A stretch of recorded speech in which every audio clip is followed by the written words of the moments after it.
Today we're reviewing Firestarter by Stephen King. By way of introduction, I'm Brian Lee Durfee, author of The Forgetting Moon, published by Simon & Schuster's Saga Press. This is my book review channel, and today it's Firestarter. If you recall, if you've been following these videos, I am reviewing each Stephen King book in order of publication. Now we're to Firestarter. Also, if you've been following my video blogs here, you know that not only am I reading these books, but I am also following along to the audible.com narration. Firestarter was narrated by a fellow named Dennis Butsakuru. I don't know if that's how you pronounce that last name, but he did a fairly good job with this book. My history with this book is I read it a long time ago when I was younger, and I remember I struggled through it. For some reason, it didn't click with me as a youngster. I've tried several times to get into it since and put it down. So this time I was going to soldier through and get through the entire thing to give it an honest review. I do remember when I read it as a youngster, I did not care for it that much. I don't think I cared for it anymore this time. I was hoping it would end soon. I was really hoping it would end soon. Unfortunately, even though I'm Stephen King's biggest fan, there's going to be, out of the 70 novels he's written and the 70 novels I'm going to review, there's going to be about 4 or 5 that I just did not like. This is one of them. Firestarter. Now, it does have one of the greatest opening lines that I've ever read. It's a pleasure to burn. I love that opening line. That's the highlight of the book for me. That's the highlight of the book. Really, really. The basis of this book, and I think one of the reasons I did not care for it as much as most everything else Stephen King has done, and I know he's done this before, but when he did it in this book, he starts in the middle of the story, and then the story kind of flashes back to what happened before, and then it comes back to current events, and then flashes back to what happened before, and then comes into current events. It just kept taking me out of the story.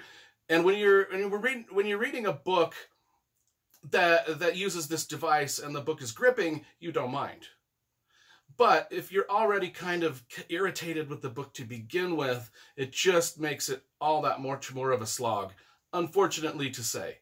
Firestarter, the basic plot is there's a father and a daughter, Andy and Charlie, Charlie being the daughter.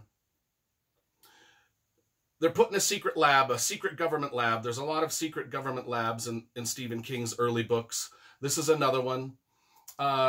Charlie's mother and Andy's wife, she had telekinesis. Again, there's a lot of telekinesis in Stephen King's early works.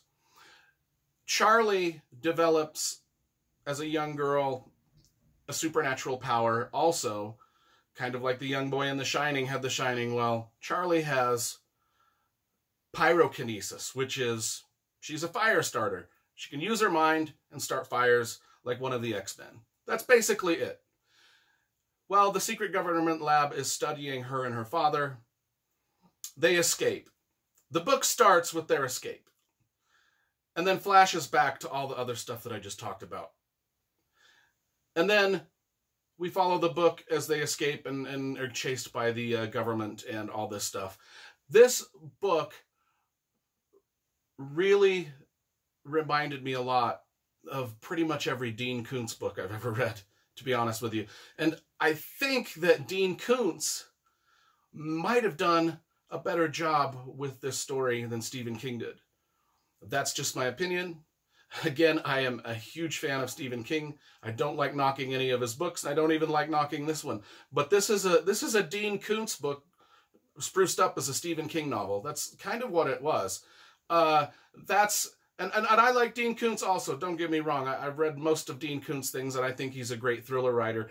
I think had this been written by Dean Koontz, he would have put a more of a thriller, fast-paced kind of element to it. I just don't know if the story was suited to kind of Stephen King's writing style. Trust me, I'm way off. This book sold millions of copies. People love it. It's been made into movies. What do I know? All I know is I love everything Stephen King's done, except for a handful of things. This falls in that handful of things category. I did not like Firestarter. So my review is going to be kind of short. I gave you the basic plot rundown.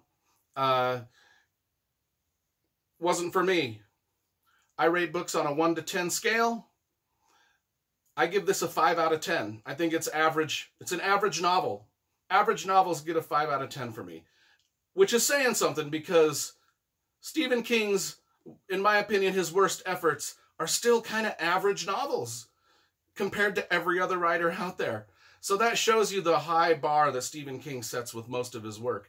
And I'm sure that there's a lot of you out there that think that this is among one of his best. It just wasn't for me. So this one's going to get a low rating. It might surprise a lot of you. I apologize for that. It's my opinion. This book, I didn't like it the first time I read it. I tried reading it a few other times, didn't get into it, put it down. This is the second time I read it from cover to cover, and it didn't please me at all. Again, you know, 5 out of 10. Trust me, I'm going to read every Stephen King book and review every Stephen King book, and most all of them are going to get a higher score than this. So, before I leave, as you know, if you've been following my videos, every book I write, The Forgetting Moon, Blackest Heart, Lonesome Crown, all the books I write, I dedicate to Stephen King, Motley Crue, and the Oakland Raiders, because those were the 3 most important things to me when I was a youngster, and so every book I write, they get a shout out. So here it is, Firestarter. Firestarter. Go out and get it, and you can read a pretty average Stephen King novel yourself.